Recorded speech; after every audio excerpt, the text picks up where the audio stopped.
So আজ আমরা এসেছি দীঘার বিজ্ঞান কেন্দ্রে।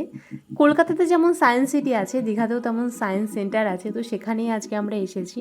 আর আমাদের উদয়পুর থেকে ফিরতে যেহেতু একটু লেট হয়ে গেছিলো, সেই কারণে আমরা সন্ধেবেলাতেই এসেছি। আর এখানে এন্ট্রি ফিস 40 টাকা করে পড়বে পার হেড। আর এন্ট্রি করেই তোমাদের এখানে নামটাকে রেজিস্টার করতে হবে, তো আমার বাবা এখানে নাম রেজিস্টার করছে। অ্যান্ড এটাই সেই মেন কেন্দ্র, বাট এর বাইরেও কিন্তু প্রচুর এরিয়া আছে যেখানে একটা পার্কও করা আছে। আর এই সাইডে দেখতেই পাচ্ছ ফুল গাছ দিয়ে কত সুন্দর সাজিয়ে রেখেছে। তো এন্ট্রি করে তোমরা এখানে দেখতে পাবে এই ভাসমান কলটা, যেটার উৎস আমি সত্যিই জানি না কিভাবে জলটা পড়ছে। এখানে কিন্তু কোনো পাইপ সিস্টেমও করা নেই যে জলটা উল্টো সাইড থেকে পড়ছে। তো মেন কেন্দ্রে ঢোকার পরে তোমরা এখানে এই ক্ল্যাপিং ট্রিটাকে পেয়ে যাবে। আর এই ক্ল্যাপিং ট্রিটা তোমরা হাততালি দিলে তার সঙ্গে সঙ্গে গাছটার আলোটাও জ্বলে উঠবে।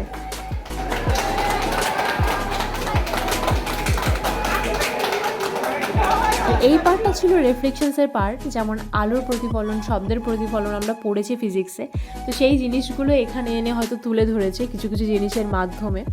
তো তোমরা পুরো ডিটেলসে এগুলো পড়তেই পারো। যে তোমরা যে জিনিসটাই ট্রাই করতে যাবে তার পাশেই দেখবে বড় করে ইংলিশে এবং বাংলাতে দুটো ল্যাঙ্গুয়েজে লেখা আছে। তো এখানে 3টে ডিফারেন্ট শেপের আয়না রাখা ছিল, তো আমরা এগুলোকেও ট্রাই করছিলাম।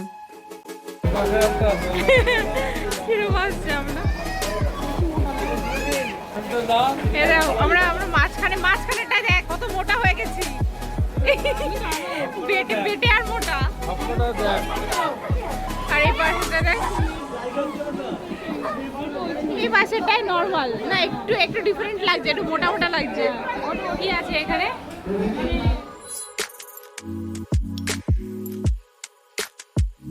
আর এটা ছিল কার্ভিং টানেল, তোমরা যে সাইডে ঘুরবে টানেলটাও ঠিক সেই সাইডেই যাবে। দেখো আমি ক্যামেরাটাকে নিয়ে যেদিকে যাচ্ছি ও কিন্তু সেদিকেই যাচ্ছে।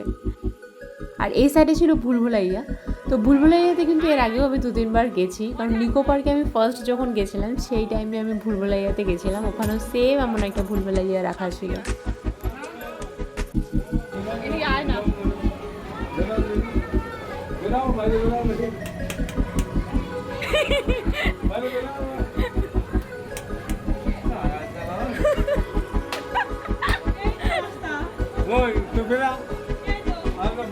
এখানে একটা রাস্তা, এদিকে যাচ্ছ কেন? এদিকে আসো, এখানে একটা রাস্তা,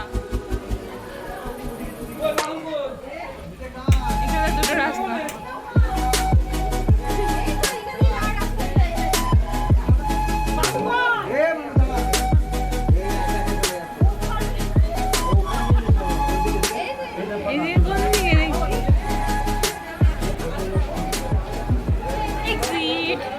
আর সব থেকে মজার বিষয়টা হচ্ছে আমার সাথে যারা যারা ছিল একজনও এক্সিট গেট থেকে বেরোতে পারিনি, আমি একমাত্র বেরিয়েছি। সবাইকে দেখলাম পরে গিয়ে আবার সেই এন্ট্রি গেট থেকেই তারা রিটার্ন করছে, কেউ এক্সিট গেট খুঁজেই পায়নি। আর এখানে কিন্তু প্রচুর জিনিস রাখা আছে, তো একটা ভিডিওতে হয়তো আমি সব কিছু কভার করতে পারবো না, নয়তো তোমরাই বোর হয়ে যাবে এত কিছু দেখতে দেখতে, কারণ ভিডিওটা অনেক লং হয়ে যাবে সব কিছু এক একটা করে তোমাদের দেখাতে গেলে। আর আজকের আউটফিটটা আমি তোমাদেরকে দেখাইনি, তো এটাই ছিল আমার ফুল আউটফিট। আর এই সাইডে ছিল হেড অন আ প্ল্যাটার, মানে তোমাদের মাথাটাকে কেটে কেউ প্লেটের উপরে সাজিয়ে রেখেছে, মানে দেখতে ঠিক এমনই লাগবে তোমরা যদি ফটোটাকে তোলো। দেখো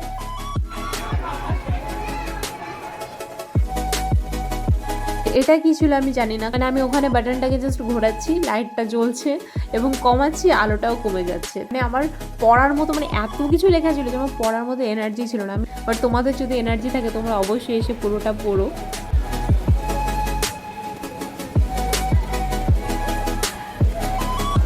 আর এই ফ্যানটা কিন্তু খুব ইন্টারেস্টিং, মানে ফ্যানটা ঘুরছে ঠিকই কিন্তু কোনো হাওয়া লাগছে না।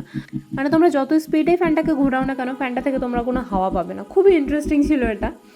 তো আমার বাবা দেখছি এখানে ট্রাই করেই যাচ্ছে কিন্তু কোনো হাওয়াই আসছে না। আর এখানে তো প্রীতির কাকা ফুটবল খেলতে লেগে গেছে বাচ্চাদের সঙ্গে। তাই কিন্তু তোমার স্ক্রিনে পুরো ফেসটা আসবে যে তুমি ওখানে ফুটবল খেলছো। আর এই যে শাহজাহানের পিকচারটা তোমরা পুরো হোয়াইট দেখছো, এই মিরর থেকে যখন দেখবে তখন দেখো পুরো ড্রেসের কালারটাই চেঞ্জ হয়ে গেছে।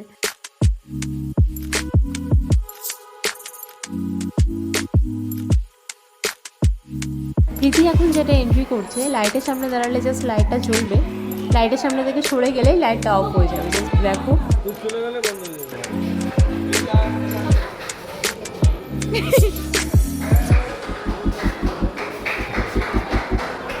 আর এই গেমটা আই থিঙ্ক খেলেনি এমন কেউ নেই। আমাদের ছোটোবেলায় পেন্সিল বক্সের মধ্যে এই গেমটা থাকতো, এখনও কোনো পেন্সিল বক্স দেখলে পরে আমি এই গেমটাকে খেলি।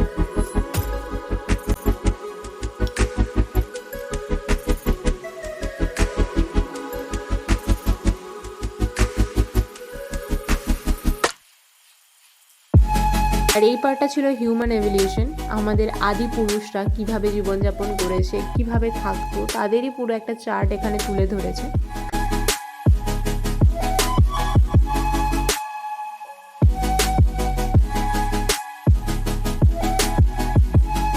আর এখানে সমুদ্র থেকে কালেক্ট করা কিছু শঙ্খ রাখা ছিল, কিছু বলা ভুল হবে, অনেক ধরনের।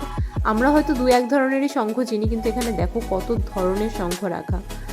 আর এই সাইডে কিছু অ্যাকোয়াটিক ফিশ রাখা ছিল, এই মাছটার নাম হলো অস্কার।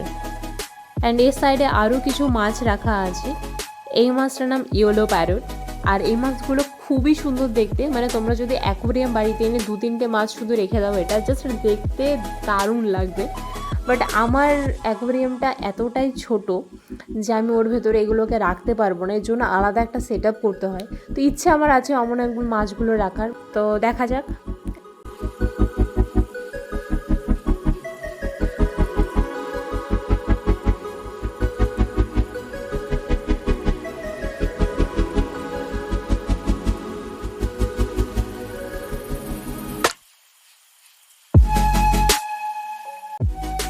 আর এই সাইডে যে মাছগুলো দেখছো এগুলো তো আমার কাছেই ছিল, বাট এখন আর নেই। আমি 12টা মাছ এনেছিলাম টেট্রা, কিন্তু এখন আর একটাও নেই আমার কাছে। বাট আমার শুধু টেট্রার একটা সেট আপ করারও ইচ্ছা আছে, আমি জানি না কবে করতে পারবো, কিন্তু আমার অ্যাকোয়ারিয়াম ফিশ আমার খুবই পছন্দের একটা জিনিস। আর এটা ছিল ডিসকভার অফ অ্যানিম্যাল কিংডম, তো এখানে প্রচুর টাইপস অফ প্রাণী যেটা প্রিজার্ভ করে রাখা আছে, তো দেখতেই পাচ্ছ। আর এই সাইডে একটা সি হর্সও ছিল, মানে সি হর্স সিরিয়াসলি আমি ফার্স্ট টাইম দেখলাম। তো মোটামুটি এটাই ছিল সায়েন্স সেন্টারের ভেতরের পোর্শনটা, এবং বাইরে একটা পার্কও ছিল যেখানে প্রচুর অ্যাক্টিভিটি তোমরা করতে পারবে। আর বাচ্চাদের থেকে বড়দের তোমরা বেশি পেয়ে যাবে এসব অ্যাক্টিভিটিগুলো করার জন্য। তো অনেকেই হয়তো জানো না যারা দীঘাতে আসবে এই সায়েন্স সেন্টারের কথা, তোমরা চাইলে তোমরাও কিন্তু এখানে এসে একবার ভিজিট করেই যেতে পারো। আশা করি তোমাদের ভালোই লাগবে। তো চলো আজকের মতো ভিডিওটাকে এখানেই শেষ করছি, দেখা হচ্ছে পরের ভিডিওতে।